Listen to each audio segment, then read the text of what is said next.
résisté à la place qui porte son nom, à l'entrée de la ville arabe, jusqu'au dernier. Donc il a résisté. Et elle était dédiée à lui, cette place. Daga Marshall, c'est vrai, il y a un jardin qui est dédié à son nom. Il est venu, il a voulu servir d'intermédiaire. Son avion a été aussi abattu par la suite au Congo. Il n'est pas volontairement abattu. Nous avons vécu pendant 3 mois rationnés d'eau, de pain. Et je me rappelle que mon père, tous les soirs, faisait passer un couffin avec des pâtes que ma mère cuisinait pour les transmettre derrière les barbelés aux soldats tunisiens qui s'étaient retranchés dans la ville arabe. Notre propre concierge de l'immeuble, vu qu'il avait un habit bleu, à la vue des paras, il est rentré dans l'escalier, vite fait, pour se cacher. Et les paras il est monté jusqu'à il n'est pas parvenu à la terrasse, c'était du 3 étages. Il a essayé d'ouvrir la porte, mais il n'est pas arrivé parce qu'ils sont montés 3 par 3 les marches. Je me rappelle les bottes, le bruit des bottes. Et puis ils l'ont abattu ici. La rafale était tirée ici. Et ils ont descendu en tenant les pieds son corps jusqu'à la sortie et ils l'ont jeté là. Il est resté 3 jours jusqu'à ce qu'on ait un linceul blanc.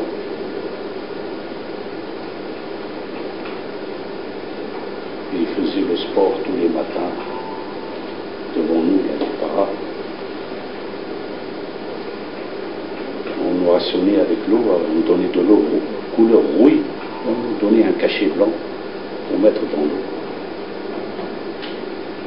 C'est vrai qu'il n'y avait pas de pain, et les pains avaient toutes les formes, sauf la forme d'un pain. C'était un camion qui arrivait et qui jetait les pains. Donc on a vécu 3 mois.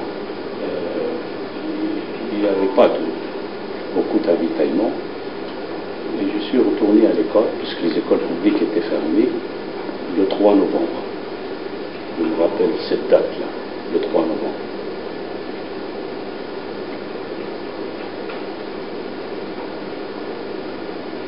Mais ils ont transformé la ville en un cimetière le lendemain.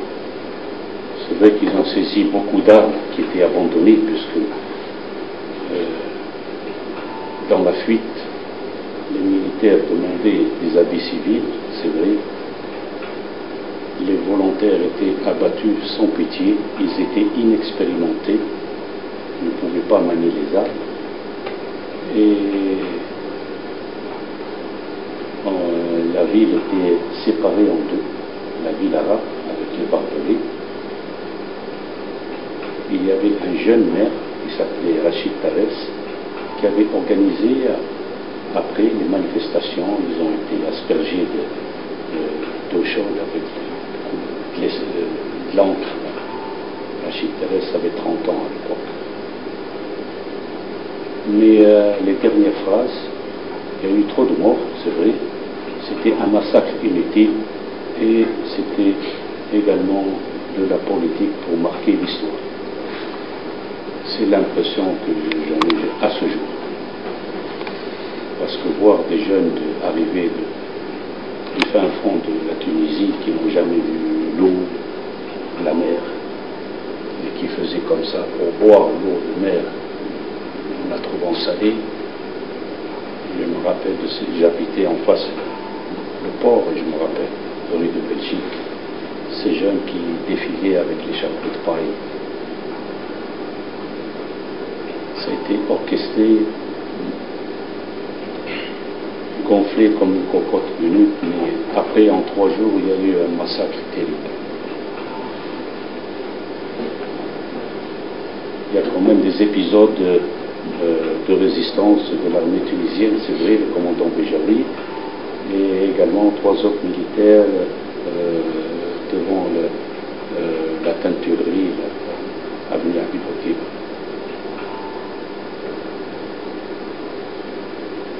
Le garde traumatise à l'intérieur de ces événements des cartouches partout par terre, même les chats étaient abattus. Il y avait des chats, des chiens, on s'amusait à tirer, ils s'amusaient à tirer sur les chats. Ils disent qu'il y a eu des pillages, les pillages ont été perpétrés par les paras. Ils ont vidé les magasins, les échoppes de marchands de beignets pour prendre les chewing-gums, tout ça. C'est pas la population. Ça, il y a des coups de pied qui se donnent dans les testicules. J'ai vu ça de mes propres yeux, avec les ceinturons frappés. Sans distinction. Parce qu'après, pendant 3 mois, il y avait la police militaire française qui faisait le retour sur des mobilettes, parce qu'il y avait des paras qui étaient sous et qui agressaient les Tunisiens dans la rue. Et ils ne réagissaient pas. Ils les laissaient faire, ils les reprenaient dans la jeep et le Tunisien restait par terre, frappé à coups de ceinturon.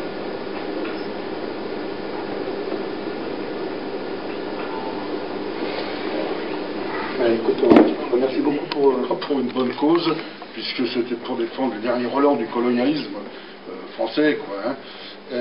La guerre engendre toujours des atrocités. C'est infernal.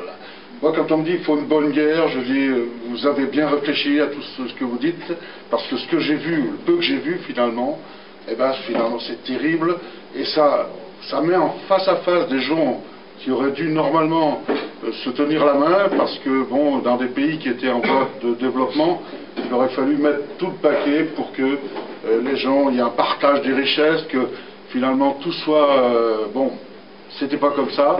Je me souviens des ultras en Algérie, ça a été terrible les derniers temps aussi, 61, 62, et je dis simplement que pour la fraternité humaine, ben, tout ça il faut effectivement le montrer, à la fois pour dire plus jamais ça si c'est possible, et puis se dire que personnellement, par exemple, j'ai beaucoup d'amis d'origine tunisienne, que ce soit Béchir sur Villeneuve, Sadok à côté, Samy que j'ai rencontré à l'époque, tout jeune. Je suis toujours jeune, le sien. Toujours jeune d'ailleurs, et puis d'autres, il me semble, hein, que je reconnais. Bon, et c'est dommage que tout se termine par le bruit des mitrailleuses et de la mort surtout, et puis surtout des atrocités. Je ne mets pas du tout en cause les témoignages que vous donnez, parce que l'armée libère chez les hommes tout ce qu'il y a de plus sauvage. Hein, c'est tout ce que la guerre plutôt, tout ce qu'il y a de plus sauvage. Et je peux dire que, bon, en français, je peux dire que je regrette tout ce qui s'est passé et que moi-même, j'ai pas toujours bien compris quand j'avais 20 ans ce qu'était le colonialisme. Je suis un journaliste parce qu'il a une certaine maintenant. On était là-bas, on regardait les camions qui arrivaient, les camions de marchandises sur lesquels on passe les blessés. Mais à l'époque, on parle de 400 à 500 morts, hein, déjà 30. Mais vous, c'était par le biais des médias sur Tunis que Oui, vous aviez été, on va dire, un peu trompé par les informations fausses, c'est ça? Parce que 400 morts, c'est quand même... 400, 500, peut-être 1000. Vraiment, il y avait des mouvements de troupes. Et le jour-là, mon père est en train de planter un arbre, un olivier. Il était en colère. Qu'est-ce qu'il m'a dit? Je lui ai dit, pourquoi que tu plantes? Il m'a dit, je plante pour que tout le monde mange après. Elle était en colère. Je lui ai dit, quoi? Il m'a dit, la bataille aujourd'hui de Bizerte. Elle était en colère, en tout cas. Et on a entendu, il y a des morts, il y a plein de morts. Mais, j'ai suivi un peu l'histoire de la bataille de Bizerte. Il paraît, le voyage qu'il a fait pour Guiba, avec Serge Moiti, sur la TV5, il a parlé de ce problème de Bizerte. Le voyage de Bourguiba à Rambouillet, il est mal passé avec le général de Gaulle. Et le général de Gaulle il dit à Bourguiba, je quitterai Bizerte en 1965.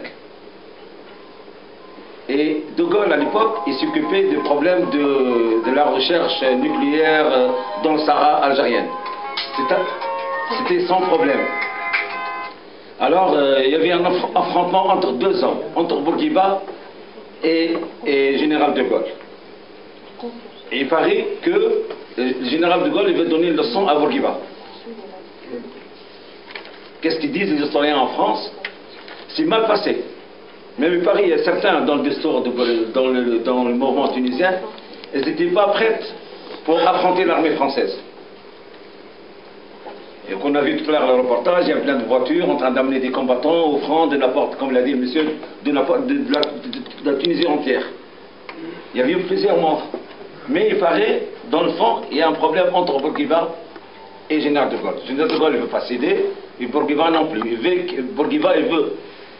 Bourguiba, qu'est-ce qu'il dit? Avant l'indépendance de l'Algérie, il veut que le territoire tunisien soit net. Aucune armée française. Il veut que le pays soit indépendant à part entière. Et surtout avec Salah bin Youssef, qui n'était pas d'accord avec la politique de Bourguiba. Il veut l'indépendance à part entière pour la Tunisie. Total, voilà.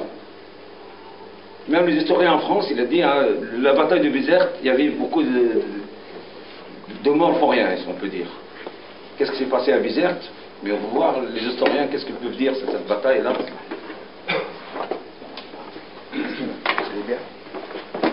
Voilà, c'est terminé, moi.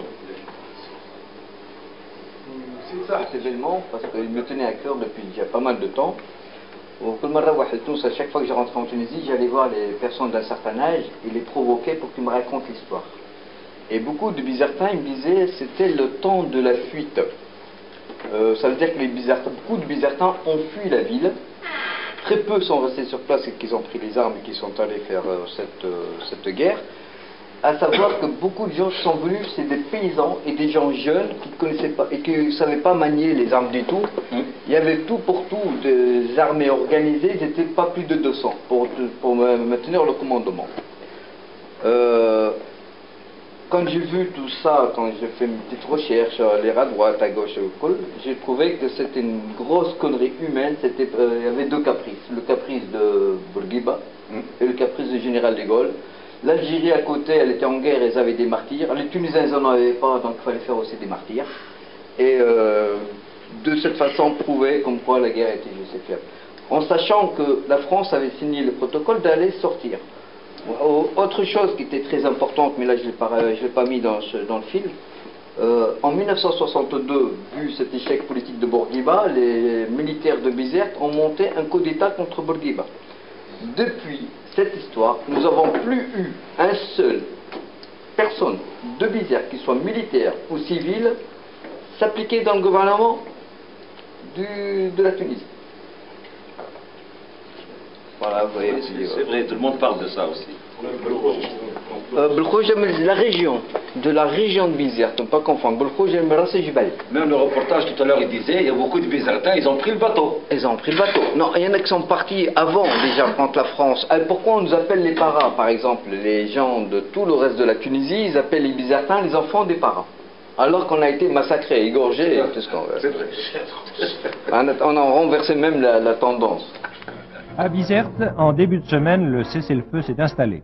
Mais il a pris l'allure d'une trêve assez précaire, l'armée tunisienne continuant à se retrancher, notamment dans la Médina, tandis que l'armée française continuait à assurer la liberté des communications de la base. Bizerte a donc vécu une semaine incertaine, tandis que les Tunisiens se refusaient à rencontrer l'amiral Hamdan pour discuter avec lui le retour à la normale après leur attaque, dont les préparatifs très poussés restent bien visibles.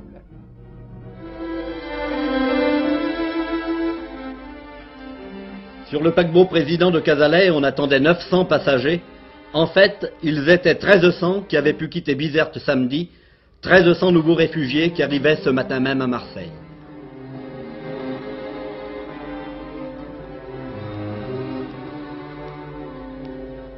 Dans ce triste débarquement, on remarquait la très importante proportion de femmes et d'enfants, constituant pour la plupart des familles de militaires. Mais il y avait aussi quelques 350 civils rapatriés par le consulat de France, et nombreux étaient ceux qui, ayant tout laissé là-bas, s'interrogeaient avec inquiétude, et c'est le moins qu'on puisse dire, sur leur avenir